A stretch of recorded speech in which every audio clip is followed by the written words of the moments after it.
안녕하세요. 저는 최근 이혼하고 돌싱이 된 남자입니다. 제가 이렇게 사연을 보내게 된 이유는 바로 저와 이혼한 여자 때문입니다. 그 사람을 아내라고 부르고 싶지 않을 정도로 제 결혼과 이혼은 너무나도 수치스러워요. 지금 생각해보면 무엇 때문에 아내를 그리 사랑했는지 모르겠을 정도로 콩깍지라는 게 무섭네요. 저는 사랑하는 사람과 행복한 가정을 이루고 싶었을 뿐이었는데 그게 너무 큰 바람이었나 봐요. 이 이야기를 정말 쪽팔려서 주변 사람들한테 털어놓을 수가 없어서 이렇게 익명으로 사연을 보내봅니다. 저는 1년 전에 의사인 아내와 결혼을 했었어요. 제가 아내를 데리고 처음 결혼 허락받으러 갔을 때 저희 부모님의 반대가 너무 심했었어요. 이 말을 들은 여러분들은 저희 부모님의 눈이 너무 높다고 의사 며느리면 좋아해야 하는 것 아니냐고 얼마나 더 대단한 며느리를 데리고 와야 허락을 해주나 싶으시죠? 저희 집은 사업하는 집안인데 규모가 꽤나 큰 편이에요. 저희가 사업을 하는 집안이다 보니 저희 부모님은 제가 같은 업계 사람이랑 결혼하길 바라셨죠. 아무래도 같은 사업가로서 서로의 일에 이해도 잘해줄 것이고 필요할 때 도움도 받을 수 있잖아요. 사업을 하면서 비슷한 사람끼리 서로 상보상조하는 것이 좋으니까요. 저는 그래도 아내 직업이 평범한 것도 아니고 의사니까 부모님께서 허락을 해주시지 않을까 했어요. 단호하게 반대를 하시니 저도 놀랐지만 아내도 만만치 않게 놀라했어요. 왜냐면 아내도 자신의 직업이 어디에 꼴리지 않을 직업이라는 걸 알았으니까요. 단칼에 안 된다고 하시니 아내 입장에선 당황스러울 수밖에 없죠. 결혼은 반대했지만 연애하는 건 자유고 아직 저희가 젊으니 그것까진 반대하지 않겠다고 하시더라고요. 그래서 저희는 헤어지지 않고 계속 연애를 해왔어요. 언젠가는 저희 부모님의 마음이 돌아서리라 굳게 믿고 있었거든요. 하지만 마음을 돌릴 기미가 보이지 않았고 아내와의 결혼 이야기를 꺼내려고 하면 부모님은 아무 말도 하지 못하게 저를 째려보셨어요. 저는 부모님의 기에 눌려서 결혼의 기억자도 못 꺼내고 입을 닫아야 했어요. 부모님은 연애는 연애고 결혼은 결혼이라며 선자리에 나가라고 하시는 거예요. 저는 이야기가 갑자기 왜 그리로 빠지냐고 했더니 슬슬 결혼할 나이 아니냐고 잔말 말고 부모님이 잡아놓은 선자리에 나가라고 하시더라고요. 이건 정말 아닌 것 같다고 선자리에 나가지 않겠다고 하고 집을 나왔어요. 저는 아내에게 비밀을 만들고 싶지 않아서 사실대로 이야기했어요. 아내는 제 말에 허공을 보며 골똘히 무언가를 생각하는 듯 하더니 이내 제 눈을 똑바로 쳐다보는 거예요. 오빠, 우리 그렇게 하자. 어머님, 아버님께서 계속 우리 결혼을 반대하시잖아. 그럼 우리도 두 분이 우리 결혼 반대 못하시게 만들어버리자. 어때? 우리 부모님이 반대 못하게 만들자고? 어떻게 하려고? 생각해놓은 방법 있어? 당연히 있지. 나한테 아주 좋은 생각이 있어. 우리 사고 치자. 사고 치자고. 모르겠다는 눈빛 보내지 마. 무슨 말인지 이해했잖아. 애기 가지자고. 뭐, 아기를 가지자고? 너 진지하게 생각한 거 맞아? 충동적으로 막 뱉는 말이 아니고? 아니, 무슨 결혼 허락 받겠다고 아기를 가져. 너 아기 가지면 일 쉬어야 돼. 그건 내가 알아서 할게. 그리고 나 충동적으로 막 뱉은 말 아니고 엄청 진지해. 내가 빈말하는 거 봤어? 아이 가지면 오빠네 부모님도 어쩌지 못할 거야. 안 그래? 아내는 저희 부모님한테 허락받으려면 그 방법밖에 없다면서 아이를 가지자고 하는 거예요. 이미 가진 아이를 어쩌겠냐면서 만약 지우라고 하면 자신이 원한 가지고 애 지우라고 했다고 소문내서 기업 이미지 망칠 수도 있다는 생각에 무조건 허락하신다고 장담하더라고요. 저는 아내의 말도 일리가 있다고 생각했고 당장 실행에 옮기기로 했어요. 그렇게 3개월 정도 지나고 아내가 정말 임신을 하게 된 거예요. 3주 차라고 초음파 사진을 내미는데 진짜 제가 아빠가 된 게 맞는지 믿기지가 않더라고요. 조그맣게 콩처럼 찍혀있는 게 제 아이라는 사실에 감회가 새로웠어요. 저는 당장 아내에게 결혼을 허락받으러 가자고 했어요. 일단 무작정 저희 집으로 오긴 했는데 막상 문을 열려고 하니 긴장되더라고요. 떨리는 손을 손잡이에 올려놓은 상태로 몇 번이나 심호흡을 했어요. 아내는 제 손 위에 자신의 손을 올리더니 저를 향해 고개를 한번 끄덕이더라고요. 저도 아내 따라 고개를 끄덕이고 아내와 같이 문을 열었어요. 문 열리는 소리에 부모님이 저희 쪽으로 쳐다보셨고 아내와 함께 온 모습을 보고 눈을 찌푸리더라고요. 여자친구는 뭐하러 데리고 온 거냐? 또 결혼 허락해달라는 쓰잘데기 없는 말 하러 온 거냐? 아가씨께는 너무 미안하지만 우리 아들 이번에 선보러 갈 거예요. 알고는 있어야 하지 않나 싶어서. 알고 있습니다. 안 그래도 아까 오빠한테 이야기 다 들었어요. 그런데 어머님, 아버님, 저희 오빠 그 선자리 못 나가요. 곧 아빠 될 사람인데 선자리에 나가면 곤란하죠. 아빠가 된다니 그게 무슨... 설마 너... 아니다. 아가씨가 말해볼래요? 내가 생각하는 그게 맞나요? 임신이라도 했다는 말이에요? 네, 아버님. 저 오빠 아이 가졌어요. 3주 차래요. 못 믿으실까봐 여기 초음파 사진도 가지고 왔어요. 진짜인지 가짜인지는 거기에 찍힌 산부인과에 연락해보시면 바로 알 수 있으실 거예요. 아내는 당당하게 초음파 사진을 내밀었고 아버지는 당황한 표정으로 사진을 받아드셨어요. 그리고 임신이라는 말에 놀라서 주방에 계시던 어머니가 국자를 든 채로 거실까지 나오셨더라고요. 아버지는 아내의 말 따라 휴대전화를 들어서 산부인과에 전화를 해서 확인했어요.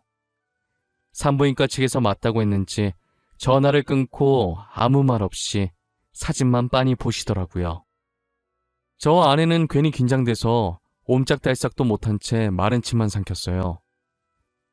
1분간의 숨막히는 정적이 이어지더니 이내 아버지는 활짝 웃으시더라고요. 아버지가 웃는 동시에 어머니도 웃으시는데 이게 무슨 상황인가 싶어 저와 아내는 아무런 제스처도 취하지 못하고 눈만 꿈뻑꿈뻑거리고 있었어요. 이야, 이게 정말 내 손주란 말이야? 이렇게 조그만 것이 아들인지 딸인지는 아직 모르는 거지. 언제쯤 알 수 있다니? 개인적으로 딸이었으면 아는구나. 나는 외동아들밖에 없어서 딸이 너무 궁금해. 아마 3주 정도 더 지나야 성별 알 수 있을 거예요. 누굴 닮았으려나? 인물은 솔직히 며느라이가 더 나은데 말이에요. 솔직히 우리 아들은 너무 평범하잖아. 그 반응들은 뭐예요? 좋아하는 것 같긴 한데 그래서 저 선 나가요? 애 아빠 될 사람이 선자리를 왜 나가? 출산 힘든 건데 네가 며느리 옆에서 보필해야지. 네 엄마도 너 낳을 때 엄청 고생했어. 네가 애 낳을 때까지 잘해줘. 집안일도 하고. 그래, 맞아. 임신했을 때 잘못하잖아? 그거 진짜 평생 기억 남는다. 난 아직도 네 아빠가 사과 안 사온 게 그렇게 화가 난다니까. 사과만 보면 그 생각나서 으깨버리고 싶어. 저희 예상과 달리 아내가 임신을 했다고 하자 부모님께서 엄청 좋아하셨어요. 불과 몇 분 전까지만 해도 결혼 안 된다고 반대했던 분들이 맞나 싶을 정도였어요. 배가 불러오기 전에 결혼 서둘러야겠다면서 아내 부모님한테 인사드리고 빠른 시일 내에 상견례 날짜를 잡아오라고 했어요. 그러자 아내는 잠시 머뭇거리다가 부모님이 안 계시고 할머니 밑에서 자랐는데 할머니도 자신이 성인이 되자마자 돌아가셨다고 하더라고요. 갑자기 분위기가 숙연해졌고 아내는 이런 반응 바라고 말한 거 아니고 괜찮다고 하면서 분위기를 바꿔보려고 했어요. 저희 부모님은 제게 더 잘하라고 그런 상황 속에서 의사된 것이 너무 대견하다고 했죠. 저도 처음 들은 아내의 가정사라 놀랐고 결혼해서 행복한 가족을 만들어줘야겠다고 생각했어요. 아내는 미리 말하지 못해서 미안하다며 닭똥 같은 눈물을 흘리더라고요. 오빠 미안해. 오빠한테는 그래도 미리 말했어야 하는데 놀랐지. 오늘은 꼭 말해야지. 내일은 꼭 말해야지 하면서 참을 말 못했었는데 이제서야 말하네. 너가 뭐가 미안해. 내가 미안하지. 너가 그런 아픔이 있는 줄도 모르고 마냥 해맑고 순수한 아이라고 생각했는데 우리 결혼하면 정말 행복하게 살자. 고마워. 끝까지 나 포기하지 않아줘서 너무 고마워. 내가 정말 잘할게. 우리 힘들게 결혼하는 만큼 꼭 행복하게 살자. 그렇게 저희는 상견례를 생략하고 속전속결로 결혼을 진행했어요. 저희 부모님은 손주 안겨줘서 고맙다며 최고 대우를 해줬어요. 서울의 40평짜리 아파트에다 혼수도 다 넣어주시고 연예인들이 많이 이용한 예식장에 드레스까지 저희 부모님께서 모든 것을 최고로 준비해 주셨어요. 저와 아내는 아이 덕분에 일원도 들지 않고 맨몸으로 결혼을 한 것이에요. 아내는 보잘것없는 자신이 감히 이런 것들을 누려도 되냐며 눈치를 봤지만 저는 충분히 누려도 된다고 눈치 보지 말고 누릴 수 있을 때 마음껏 누리라고 했어요. 제 말에도 눈치를 보다가 아내 친구들이 부럽다면서 말 거니까 조금씩 어깨를 피기 시작하더라고요. 저희는 많은 사람들의 부러움 속에서 성공리 결혼을 마쳤어요. 신혼여행은 외국으로 가고 싶었는데 시국이 시국이니만큼 외국으로 가진 못했고 우리나라에도 외국 느낌 나는 곳이 있다고 하길래 거기서 신혼여행을 즐겼어요. 신혼여행을 마치고 신혼집으로 가보니 엄청 이쁘게 꾸며져 있더라고요. 안방도 되게 깔끔하고 옷장에는 새 옷들로 가득 차 있었고 아이방도 알록달록 예쁘게 꾸며져 있었는데 남자인지 여자인지 몰라서 그런지 옷장에 아이 옷은 아직 하나도 없더라고요. 아내는 예쁘게 꾸며진 집을 보고 좋아서 어쩔 줄 몰라 했어요. 특히나 옷장에 걸려있는 옷들과 옆에 진열되어 있는 가방을 보고 정신을 못 차렸죠. 신혼여행 마치고 원래 살던 집에서 옷을 가지고 오려고 했는데 안 그래도 되겠다면서 어머니랑 자기랑 취향이 잘 맞는다며 너무 좋아했어요. 어머님, 여기 옷장에 있는 거 다 어머니가 골라주신 거예요? 다 너무 예쁘고 좋아요. 제가 이런 걸 받아도 되는지 모르겠어요. 되게 비싼 것 같은데. 이제 우리 집 사람 됐는데 좋은 옷만 입고 좋은 가방만 들고 다녀야지. 안 그래? 슬픈 현실이긴 하지만 사람들이 다 겉모습만으로 판단하잖니. 그러니 너도 이제 꾸미고 다녀. 감사합니다, 어머님. 다 달아 없어질 때까지 열심히 입고 열심히 들고 다닐게요. 아무것도 없는 저를 며느리로 받아주셔서 정말 감사합니다. 저희 잘 살게요, 어머님.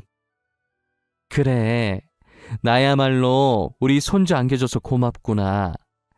애 낳을 때까지 우리 아들 실컷 부려먹어. 여왕 대접 받을 수 있는 건 그때뿐이다. 여행 갔다 오느라 피곤할 텐데 쉬어. 끊으마. 어머니는 아들인 저는 안중에도 없고 오직 며느리 걱정뿐이셨어요. 그래도 저는 전혀 서운해하지 않았고 오히려 보기 좋았어요. 처음엔 결혼 절대 안 된다고 반대했었지만 결국엔 이렇게 결혼도 하고 어머니와 아내가 잘 지내는 모습을 보니 이것이 행복이라는 걸 느꼈죠. 저는 신혼집에 발을 들인 순간부터 임신한 아내가 불편할까봐 집안일을 제가 도맡아 했어요. 임신 초기엔 절대 안정이라는 어머니의 말을 듣고 화장실 갈 때 말고는 제가 대신 움직였어요. 제가 예전에 요리학원에 다녔던 적이 있어서 그때 실력을 살려서 맛있는 것도 많이 만들어줬죠. 아내는 이런 것도 만들 줄 아냐며 놀라더니 맛있게 다 먹어주더라고요. 제가 만들어준 요리를 남김없이 잘 먹는 모습을 보니 얼마나 뿌듯한지 몰라요. 요리사들이 이 맛에 요리를 하는구나 싶더라니까요. 주변에서 아내가 임신하면 입덧이 심해서 밥을 못 먹는다고 해서 걱정을 많이 했는데 저희 아내는 다행히 입덧을 하지 않았고 가리는 것 없이 잘 먹었어요. 저희는 아이가 뱃속에서부터 효자라면서 태어나면 얼마나 효자일까 유난을 떨었어요. 하지만 효자인 줄만 알았던 아이가 아내를 불편하게 하는 게 한 가지 있더라고요. 임신을 한 뒤로 어디로 눕든 자세가 불편해서 불면증에 시달리고 있다는 거예요. 그래서 저희는 어쩔 수 없이 결혼한 지 2달 반 만에 각방을 써야 했어요. 마음껏 자세를 바꾸고 움직일 수 있게 넓은 침대를 하나 사서 남는 방에 넣어줬고 자세 편하게 취할 수 있는 기다란 베개 같은 게 있다고 해서 그것도 사서 같이 넣어줬어요. 아내는 그 베개가 효과 만점인 것 같다고 간만에 편하게 잤다고 좋아하더라고요. 그렇게 아이를 낳을 때까지만 각방 생활을 하기로 했어요. 이제 아내가 임신한 지 4개월이 접어들었는데 생각보다 아내 배가 안 튀어나오더라고요. 제가 임신을 해본 적이 없으니까 어느 정도 돼야 배가 튀어나오는지 정확히 몰랐어요. 단순히 호기심에 아내한테 물어봤는데 아내가 살짝 당황해 하더라고요. 여보, 이번 주면 우리 아기 4개월째 되는 거 아닌가? 근데 당신 배는 그대로인 것 같네?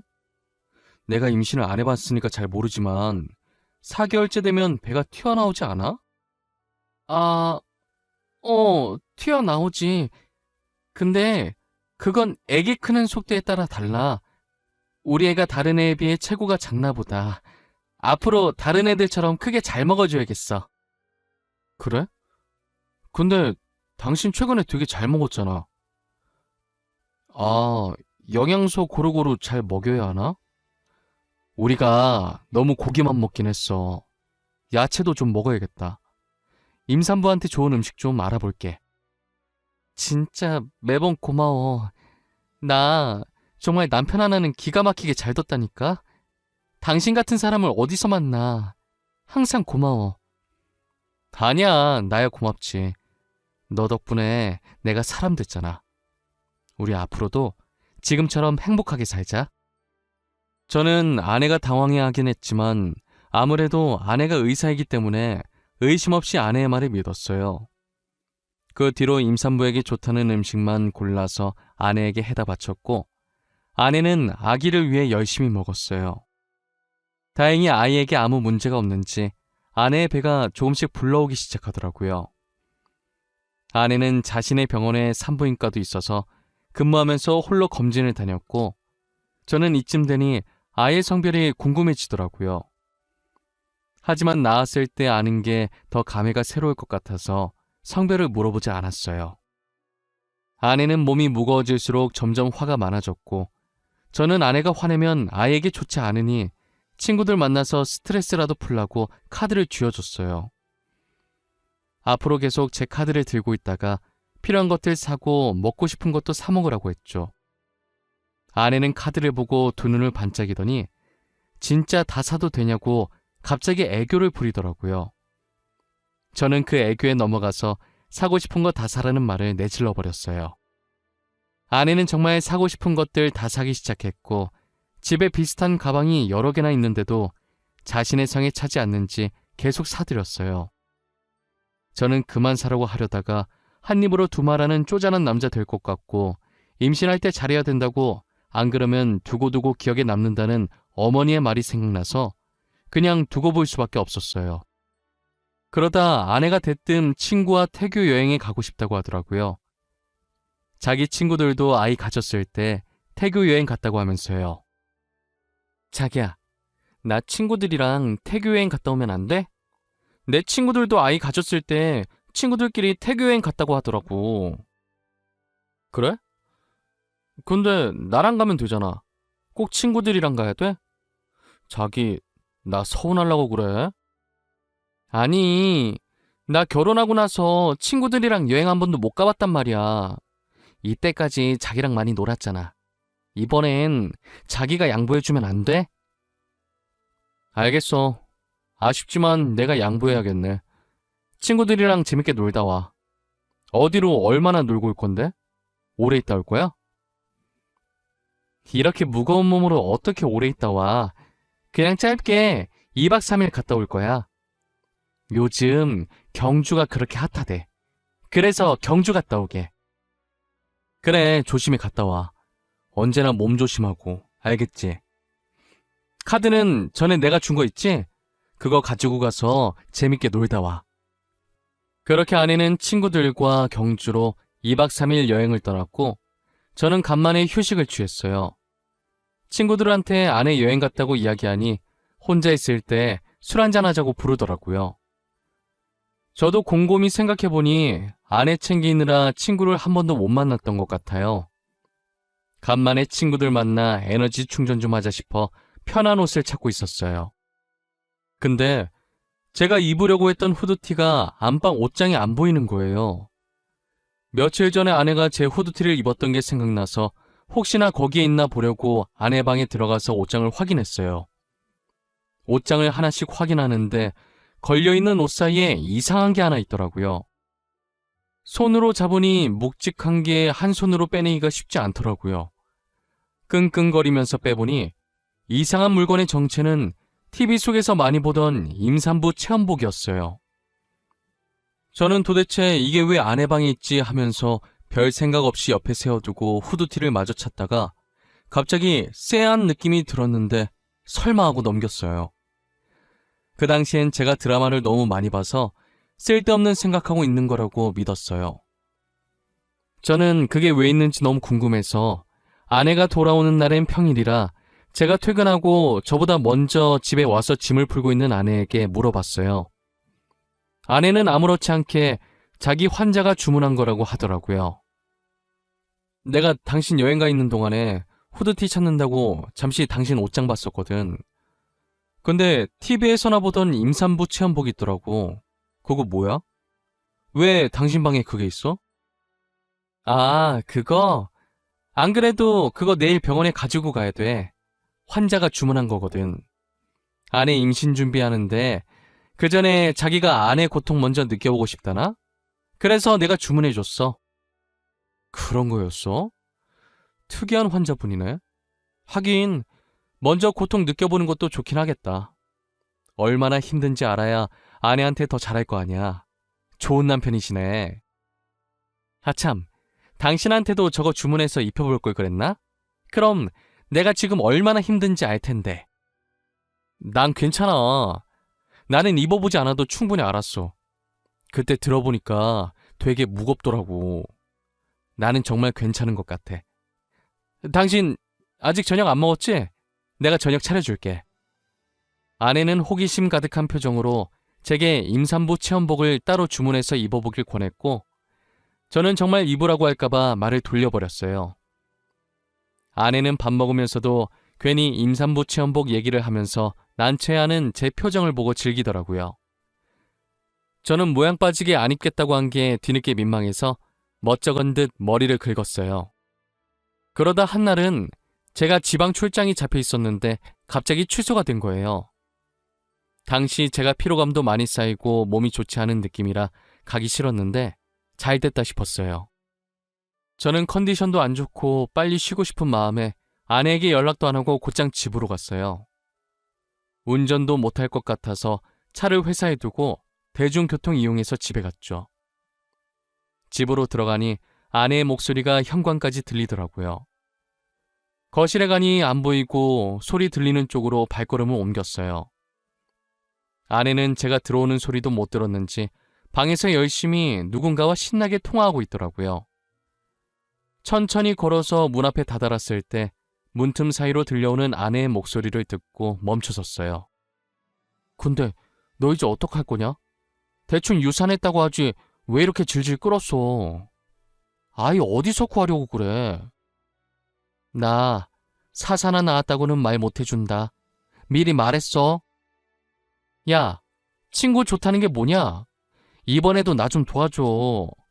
나 너가 도와준 덕분에 결혼한 거잖아. 나 그때 진짜 아버님이 전화할 줄은 꿈에도 몰랐다?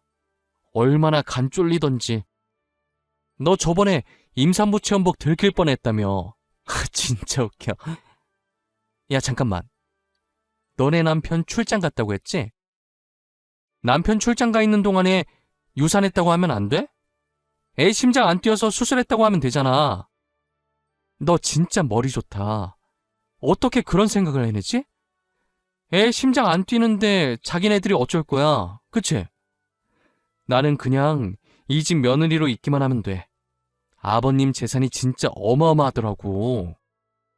결혼식만 봐도 으리으리하더라. 우리 중에 너가 제일 초호화 결혼식 했을 거다. 너 SNS 보니까 집도 좋더만. 너무 부럽다. 멍청한 부잣집 도련님 물었다더니 진짜였네. 너도 나처럼 팔자 펴고 싶으면 분발해. 나도 너가 도와달라는 거 다 도와줄 테니까. 내가 의리하라는 끝내주잖아. 여보, 언제 왔어? 아니, 출장 간 거 아니었어? 아내는 홀쭉한 배로 침대에 누워서 통화하다가 일어나면서 문 앞에 서 있는 저를 발견하고 놀라더라고요. 마치 귀신이라도 본 사람처럼 들고 있던 휴대폰까지 던지면서 소리 질렀어요. 아내의 소리에 대충 짐작을 한 건지 상대방은 전화를 끊더라고요. 저는 배신감에 분노가 차올라서 온몸이 부들부들 떨리기 시작했어요. 아내는 부잣집 남자만 골라 사귀던 꽃뱀이었고 자신이 만났던 사람 중에 제일 부자였던 저와 결혼을 해서 팔자를 바꿔보려고 했던 것이었어요. 그래서 산부인과 의사인 동기와 짜고 쳐서 임신했다고 거짓말을 쳤고 저희 부모님과 저를 속여 결혼까지 한 것이에요. 저번에 제가 발견했던 임산부 체험복도 아내가 거짓 임신 연기하기 위해 샀던 것이었어요. 돌이켜보니 배 안 튀어났다고 했을 때 많이 당황했었는데 그때 의심을 해볼 걸 그랬어요. 아내 말처럼 제가 멍청해서 이런 연기에 속아 넘어갔던 것 같아요. 아내는 자기 말 좀 들어보라며 제 바지가랑이를 붙잡았어요. 여보, 내 말 좀 들어봐. 나 당신 돈 보고 결혼한 거 맞는데 당신을 좋아했던 내 마음은 진심이야. 진짜야. 제발 믿어줘. 어? 내가 잘못했어. 제발 한 번만 봐주면 안 돼? 당장 내 집에서 나가. 나 네 얼굴 1초라도 보기 싫으니까 당장 나가라고. 사과 따윈 필요 없어. 나 네 사과 받을 마음 하나도 없거든? 그냥 내 눈 앞에서 꺼져! 여보, 내가 미안해. 제발 한 번만 봐줘. 거짓말한 건 미안해. 나 당신 너무 좋아해서 그랬어. 돈도 돈이지만 당신이 너무 착해서 좋았어. 착해서 속이기 쉬우니까 좋았겠지. 나보고 멍청한 부잣집 도련님이라며. 진짜 내가 멍청하게 네 연기에 속아서 이 지경까지 온 거네. 더 말하기도 싫다. 당장 나가! 저는 바지가랑이를 잡고 있는 아내의 손을 뿌리쳤어요. 어차피 집안의 모든 물건은 제 돈 아니면 저희 아버지 돈이었기 때문에 휴대전화만 아내의 손에 쥐어주고 집 밖으로 내보냈어요. 아내는 미안하다고 한 번만 봐달라고 문 두드리면서 빌었지만 저는 용서해줄 마음이 없었어요. 저는 아내와의 이혼 소송을 위해 날이 밝는 대로 이혼 전문 변호사를 만났고 처음부터 녹음하진 못했지만 대충 중요한 말이 들어간 부분은 다 녹음된 걸 증거로 제출했어요. 법원은 당연히 저의 손을 들어주었고 아내는 제게 위자료를 줘야 했어요. 그리고 저는 아내가 의사 생활을 못하도록, 아니 사회에 발을 들이지 못하도록 하고 싶었어요. 그래서 아버지께 모든 걸 말씀드렸고 아버지는 인맥을 총동원해서 아내가 병원에 발을 들이지 못하도록 만들었어요. 의사협회에 돈을 노리고 임신했다고 거짓말치며 사기 결혼한 아내에 대한 청원글을 넣었고 저의 글이 삽시간에 퍼지면서 아내는 의사 생활은 물론 어디에도 발을 들이지 못하게 됐어요. 멍청한 부잣집 도련님 꼬셨을 때 이렇게까지 되리라는 생각은 전혀 못했었나 봐요. 세상엔 돈으로 안 되는 것이 아무것도 없는데 말이에요. 저는 아내가 병원이 아니라도 어디에 이력서를 넣든 못 들어가게 막을 생각이에요. 멍청하다고 비웃었던 사람에게 당하면 얼마나 비참할지 상상이 안 가네요. 저는 아내의 임신 조작을 도와준 친구도 찾아내서 병원에 발을 못 디디게 했고 그의 만행도 까발려 위조로 고소까지 넣었어요.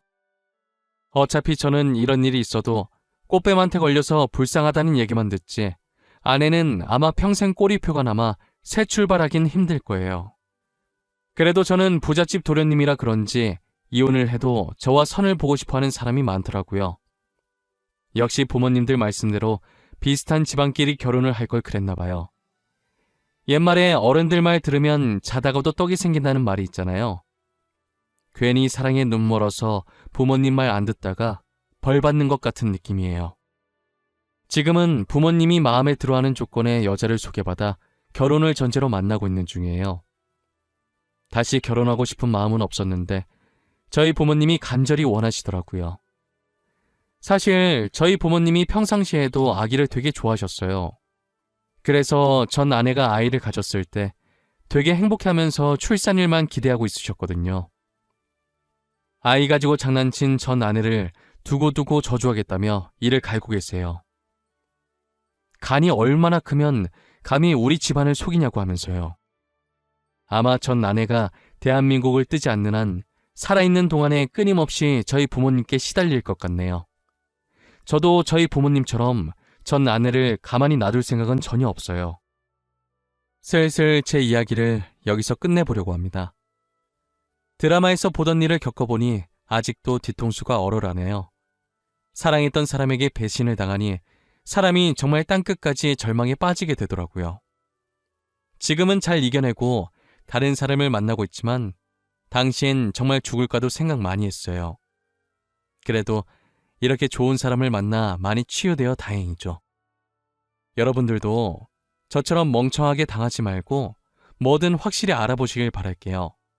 꼬리가 길면 잡힌다고 거짓말하면 언젠간 잡히게 되어 있답니다. 지금까지 제 이야기 들어주신 모든 분들께 감사합니다.